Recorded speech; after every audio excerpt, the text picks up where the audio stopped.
পানির নিচে মিলল ৩,০০০ বছরের পুরনো মাটির মূর্তি।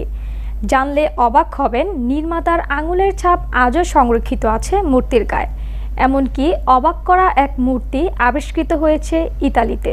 ইতালির আয়োলার গ্র্যান্ড ক্যারো ডি বলসেনার পানির নিচে প্রত্নতাত্ত্বিক এক স্থানে চলমান কাজের সময় মাটির মূর্তিটি পাওয়া গেছে।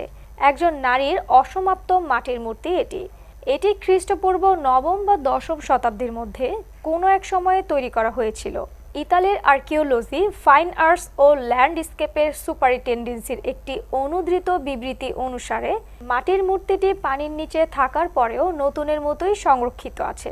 এমনকি মূর্তির গায়ে নির্মাতার আঙুলের ছাপও দৃশ্যমান। বিশেষজ্ঞরা ধারণা করছেন, সম্ভবত কয়েক বছর আগেও কাপড় দিয়ে ঢেকে রাখা হয়েছিল মূর্তিটি, কারণ এর বুকের নিচে কাপড়ের প্লটের ছাপ রয়েছে। সাধারণত মৃতদের দেহাবশেষ সংরক্ষণ করা হয় এমন কোনো স্থানে রাখা হয়েছিল মূর্তিটিকে। ডুবুরিরা যে জায়গায় মূর্তিটি খুঁজে পেয়েছেন সেটি একসময় আবাসিক এলাকা ছিল।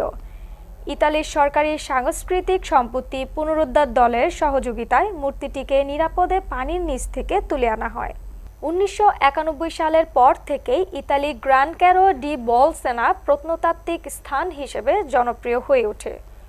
তখনকার সময় গবেষকরা সেখানে আকৃতিহীন পাথরের স্তূপ আবিষ্কার করেন, যেগুলো আয়োলা তৈরি করে ও গরম তাপীয় জলে স্প্রিংয়ের সঙ্গে যুক্ত। একই সঙ্গে কাঠের খুঁটি ও সিরামিক খণ্ডগুলো রোদের দক্ষিণ পশ্চিমে পাওয়া গিয়েছিল, যা লৌহ যুগের প্রথম দিকে বাঁধা হয়েছিল বলে ধারণা করেন গবেষকরা।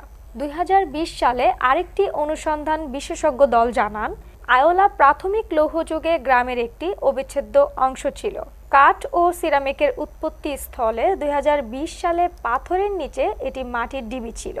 কনস্টান্টিন যুগের মুদ্রা ও পাত্রগুলো পরে প্রমাণ করে যে রোমান সাম্রাজ্যের শেষ অবধি মানুষ সেখানে বসবাস করতেন। Eaten TV, Dhaka.